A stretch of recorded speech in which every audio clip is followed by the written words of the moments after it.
உங்களுக்கு இடுப்புல வலி ரொம்ப நாளா இருக்குன்னா அதுக்கு முக்கியமான காரணம் இடுப்பு பூட்டுல வர்ற எலும்புல வந்து தேய்மானம் ஏற்பட்டிருக்கலாம். இடுப்பு பூட்டுக்கு சைடுல அட்டாச் ஆயிருக்கிற ஜவ்வுல ஏதாவது பாதிப்பு இருக்கலாம். இல்ல அந்த தசை ஏதாவது இழுத்து பிடிச்சிருக்கலாம். இது வந்து எதனால வந்து உங்களுக்கு பாதிப்பு ஆயிருக்கு அப்படிங்கிறத நீங்களே வந்து டெஸ்ட் பண்ணி பார்க்கறதுக்கும், அந்த வலியை வந்து கண்டுபிடிச்சதுக்கு அப்புறம் நீங்களே எப்படி சரி பண்ணலாம், அதுக்கு எந்த மாதிரியான எக்ஸசைஸ் பண்ணலாங்கிறத பத்தி இப்போ இந்த வீடியோல நான் சொல்றேன்.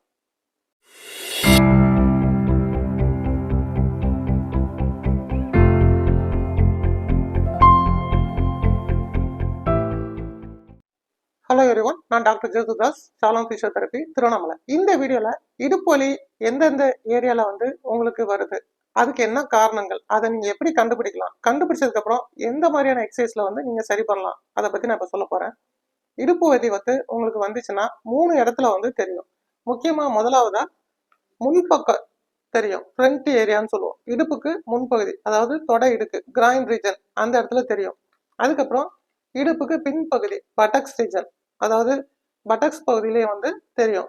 அதே போல தொடக்கி சைடு, இடுப்புல இருந்து சைடு பகுதி, இதெல்லாம் வந்து 3 இடத்துல வந்து இந்த மாதிரி இடுப்பு வலி வந்து உங்களுக்கு ரொம்ப நாளா இருக்கலாம். முதலாவது வந்து உங்களுக்கு முன்பக்க இடுப்புல வலி வர்றதுக்கு முக்கியமான காரணம் என்னன்னு நான் சொல்றேன். முன்பக்க இடுப்புல வலி வந்துச்சுன்னா உங்களுக்கு தொடை இடுக்குலையும் வலி வரும். இது வந்து முக்கியமா வந்து இந்த பால் அண்ட் சாக்கெட் ஜாயிண்ட் அப்படின்னு சொல்லுவோம், ஹிப் ஜாயிண்ட். இந்த பால் அண்ட் சாக்கெட் ஜாயிண்ட் வந்து ரிப்பீட்டடா வந்து மூவ்மெண்ட் வந்து அந்த ஜாயிண்ட்டுக்கு கொடுத்துட்டே இருக்கிறதுனால அந்த ஜாயிண்ட்ல இருக்கிற கேப்சூல் லேப்ரம் வந்து கொஞ்சம் ரொம்ப எக்ஸ்ட்ரா ஸ்ட்ரெயின் ஆகுறதுனால கொஞ்சம் தேய்மானம் ஏற்படும். அதாவது ஆஸ்ட்ரியோ ஆர்த்ரைட்டிஸ் ஆஃப் ஹிப் அப்படின்னு சொல்லுவோம். ஹிப் ஜாயிண்ட்ல ஏற்படுற எலும்பு தேய்மானம். இந்த வலி வந்து உங்களுக்கு இடுப்புக்கு முன்பகுதியில் இருக்கும், தொடை இடுக்குல இருக்கும், கிராயின் ரீஜன்ல இருக்கும். அதாவது ஒரு படிக்கட்டு ஏறுறீங்க, இல்லை ஒரு ஸ்டெப் வந்து லாங்கா காலை தூக்கி வைக்கிங்க அப்படின்னா அந்த ஹிப் ஃபிளெக்ஸார் மசில்ஸ் வந்து கொஞ்சம் ஸ்ட்ரெயின் ஆயிருக்கும். அதனால வந்து வலி தெரியும். சில பேருக்கு வந்து அந்த ஹிப் ஃபிளெக்ஸார் மசில்ஸ் வந்து எக்ஸ்ட்ரா ஸ்ட்ரெயின் ஆகுறதுனால, அதாவது மசில் இம்பேலன்ஸ்னு சொல்லுவோம். குளூட்டியஸ் மசில் வீக்கா இருக்கும், அப்டாமினல் மசில்ஸ் வீக்கா இருக்கும். அதனால ஹிப் ஃபிளெக்ஸார் மசில்ஸ் வந்து ரொம்ப அதிகமா நடக்கும்போது, ஓடும்போது, குதிக்கும்போது யூஸ் பண்ற மாதிரி ஆயிடும்.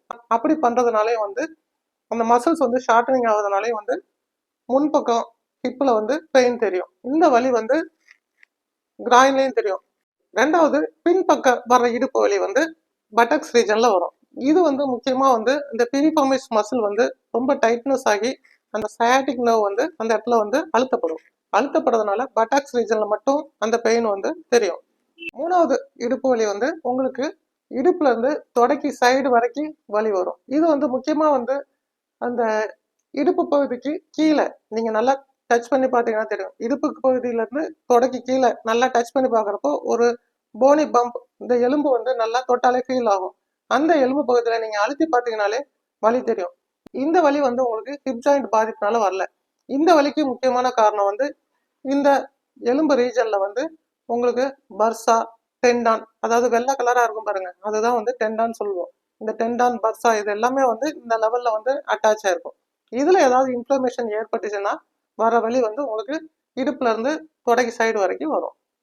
இப்போ நான் வந்து இடுப்புல வந்து எந்தெந்த ரீஜன்ல வந்து உங்களுக்கு வலி வரும் அப்படிங்கிறத நான் உங்களுக்கு சொல்லியிருக்கேன். இந்த வலியை வந்து நீங்க எதனால வந்திருக்குங்கிறத நீங்க எப்படி டெஸ்ட் பண்ணி கண்டுபிடிச்சிக்கலாம், அதையும் நான் இப்போ சொல்ல போறேன். அதுக்கு எந்த மாதிரியான எக்ஸசைஸ் பண்ணி நீங்க ரிலீஸ் பண்ணலாங்கிறத பத்தியும் நான் சொல்றேன். இடுப்புல ஹிப்ல வந்து ஜாயிண்ட்ல வலி வந்திருக்கா, இல்ல மசில் ஹிப் ஃபிளெக்ஸார் மசில்ஸ்னால வலி வந்திருக்கா, அப்படி இல்லைன்னா சைட்ல வர டெண்டான்ஸ், பர்சா பாதிப்புனால வலி வந்திருக்கா, இதை வந்து நீங்க எப்படி கண்டுபிடிக்கலாம், அதுக்கு என்ன டெஸ்ட்ங்கிறத வந்து நான் இப்போ சொல்றேன். உங்களுக்கு இடுப்புல ஹிப் ஜாயிண்ட்ல இருந்து தான் வலி வந்திருக்கு. இதுக்கு காரணம் வந்து ஆஸ்ட்ரியோ ஆர்த்ரைட்டிஸ் ஹிப்னு சொல்லுவோம். ஹிப்ல வந்து அந்த ஃபிமரல் போன்னு சொல்லுவோம். இந்த போன் வந்து நல்லா உராயிறதுனால உள்ள தேய்மானம் ஏற்பட்டு உள்ள இருக்க கேப்சில் டேமேஜ் ஆகி அதனால வர வலியை வந்து நீங்க இப்போ எப்படி கண்டுபிடிக்கலாம்னா, இதை போல வந்து நேரா இந்த பொசிஷன்ல வந்து நீங்க படுத்துக்கோங்க. உங்களுக்கு பாதிப்பான கால் வந்து இந்த கால் தான், இந்த காலில் தான் வலி இருக்கு. இந்த வலி வந்து உங்களுக்கு ஹிப் ஜாயிண்ட் மூலியமா வந்திருக்கான்னு நீங்க எப்படி கண்டுபிடிக்கலாம்னா, இந்த காலை மெதுவா கிராஸ் பண்ணி வலி இல்லாத கால் முட்டிக்கு சைட்ல வந்து இதை போல பொசிஷன் வைங்க. வச்சுட்டு இந்த காலை மெதுவா கீழே வந்து டிராப் பண்ணுங்க. இப்படி இந்த டிராப் பண்ற பொசிஷன்ல வந்து உங்களுக்கு அந்த கிராயின் ரீஜன், தொடை இடுக்குல வந்து வலி அதிகமா தெரியும். அப்படி தெரிஞ்சதுன்னா உங்களுக்கு இந்த வலிக்கான காரணம் வந்து ஹிப் ஜாயிண்ட்ல இருந்து வெளியே வந்திருக்கு. ஜாயிண்ட்ல கேப்சூல்னாலேயோ இல்ல உராய்வு ஏற்படுறதுனாலயோ வந்த வலி.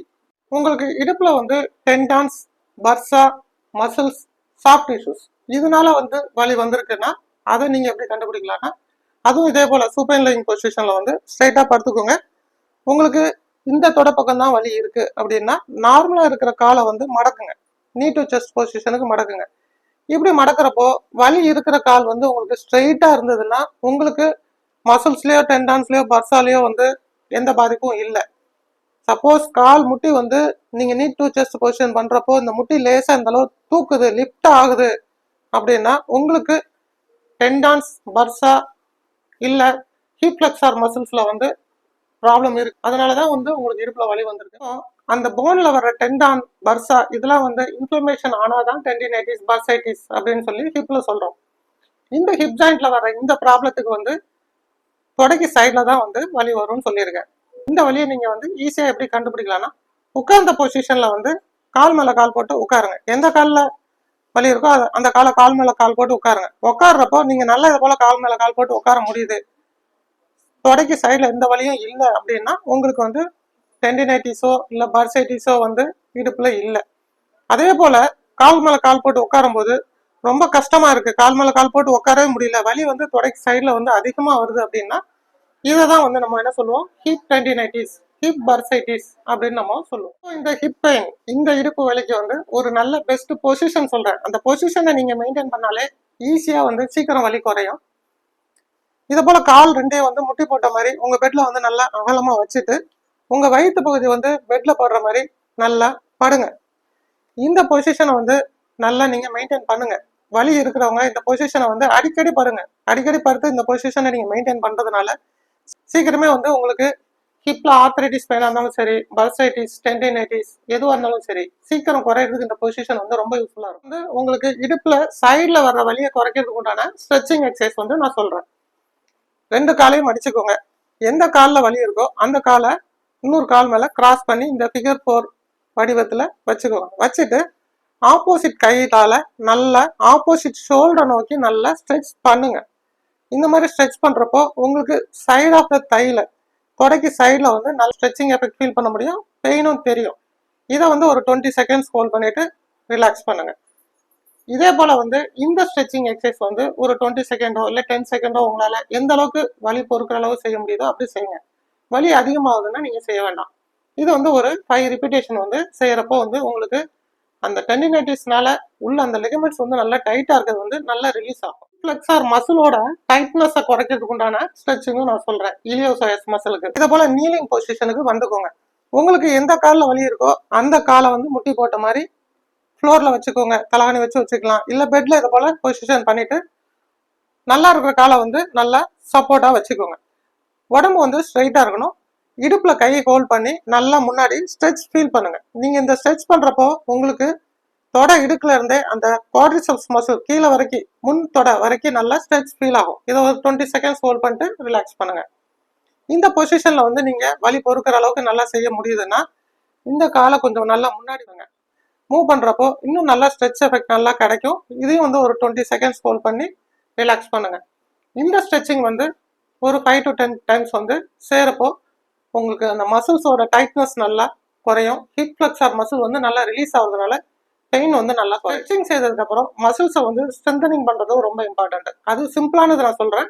இது எந்த கண்டிஷனா இருந்தாலும் நீங்க செய்யலாம். ஹிப் ஆர்த்ரைட்டிஸா இருந்தாலும் சரி, இல்ல டெண்டினைட்டிஸா இருந்தாலும் சரி, இல்ல மசில் ப்ராப்ளமா இருந்தாலும் சரி. இதே போல வந்து பெட்ல வந்து சைடா படுத்துக்கோங்க. உங்களுக்கு எந்த கால் வந்து வலி இருந்ததோ அந்த கால் வந்து மேல இருக்கிற மாதிரி இருந்துட்டு முட்டி மடக்காம ஸ்ட்ரைட்டா மேல தூக்குங்க. தூக்கிட்டு ஒரு 5 செகண்ட்ஸ் ஹோல்ட் பண்ணி ரிலாக்ஸ் பண்ணுங்க. ரிலாக்ஸா திரும்ப மேல தூக்குங்க. இது ஒரு 5 செகண்ட்ஸ் ஹோல்ட் பண்ணி ரிலாக்ஸ் பண்ணுங்க. ஸ்டார்டிங்ல நீங்க செய்யறப்போ வந்து உங்களுக்கு மசில் வீக்னஸ் இருக்கிறதுனால கொஞ்சம் கஷ்டமா இருக்கும். கிராஜுவலா நீங்க செய்ய செய்ய மசில் ஸ்ட்ரென்தனிங் ஆயிடுச்சுன்னா வலியும் நல்லா குறைஞ்சிடும். வலி குறைஞ்சதுக்கு அப்புறம் அது திரும்ப வராத அளவுக்கு மெயின்டைன் ஆகும். சொன்னதெல்லாம் வந்து நீங்க டெஸ்ட் பண்ணி வீட்லயே பாருங்க. நீங்க செக் பண்ணி பாக்குறப்போ உங்களுக்கு வந்து இது வந்து மசில்னால வந்ததா, இல்ல உங்களுக்கு ஜாயிண்ட் ஹிப் ஜாயிண்ட் பாதிப்புனால வந்திருக்கா, இல்ல உங்களுக்கு ஹிப் ஜாயிண்ட்டுக்கு கீழே அட்டாச் ஆயிருக்கிற பர்சானாலேயோ இல்ல டெண்டான்ஸ்னாலேயோ வந்த வலியா, இல்ல உள்ள சாஃப்ட் டிஷ்யூஸ் எதுவும் டேமேஜ் ஆயிருக்கா அப்படிங்கிறத வந்து இந்த டெஸ்ட் மூலியமா நீங்க ஒரு கன்ஃபர்மேஷனுக்கு வரலாம். வந்துட்டதுக்கு அப்புறம் நான் சொல்லியிருக்கிற ஸ்ட்ரெச்சஸும் எக்ஸசைஸும் நீங்க செய்யறப்போ வந்து நாள் போக போக வந்து உங்களுக்கு கிராஜுவலா நல்லா குறைஞ்சிரும். உங்களுக்கு வந்து ரொம்ப நாளா இந்த ப்ராப்ளம் இருக்கு, எக்ஸசைஸ் செய்தும் ட்ரீட்மெண்ட்ஸ் எடுத்தும் வந்து உங்களுக்கு இந்த ப்ராப்ளத்துலேருந்து உங்களுக்கு ரெக்கவரி கிடைக்கல அப்படிங்கிற சுச்சுவேஷனில் இருந்தீங்கன்னா இது என்னோட வாட்ஸ்அப் நம்பர் தான். இந்த நம்பருக்கு உங்களோட ரிப்போர்ட்ஸ் எதுவாக இருந்தாலும் அனுப்பிடுவீங்க. எங்ககிட்ட அப்பாயின்மெண்ட்ஸ் கன்ஃபார்ம் பண்ணிட்டு வாங்க. இதுக்குன்னு சொல்லி நிறைய ஸ்பெஷல் ட்ரீட்மெண்ட்ஸ் வந்திருக்கும். உங்களுக்கு ஹிப் ஜாயிண்ட்லேருந்து வலி வந்திருக்கு அப்படின்னா அந்த ஜாயிண்ட்ல இருக்க இன்ஃப்ளமேஷனை குறைச்சி உள்ள அந்த ஜாயிண்டோட ரெஸ்ட்ரிக்ஷன் எதுவாக இருந்தாலும் அதை ரிலீஸ் பண்ணுறதுக்குண்டான ட்ரீட்மெண்ட்ஸ் பண்ணுறோம். சப்போஸ் உங்களுக்கு பர்ஸாவோ டெண்டானோ பாதிப்பு இருந்ததுன்னா அதை கம்ப்ளீட்டாக ஹீல் பண்ணுறதுக்கு உண்டான ஃபிசியோதெரபி ட்ரீட்மெண்ட்ஸ் பண்ணுறோம்.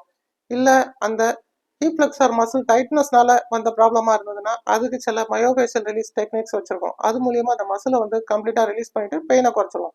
அதுக்கப்புறம் ப்ராப்பர் ஸ்ட்ரெச்சிங்கும் ஸ்ட்ரென்தனிங் எக்ஸசைஸும் வந்து நாங்கள் உங்களுக்கு சொல்லி தருவோம். அதை நீங்கள் ஃபாலோ பண்ணீங்கன்னா திரும்ப வந்து உங்களுக்கு வலி வராது. தேங்க்யூ.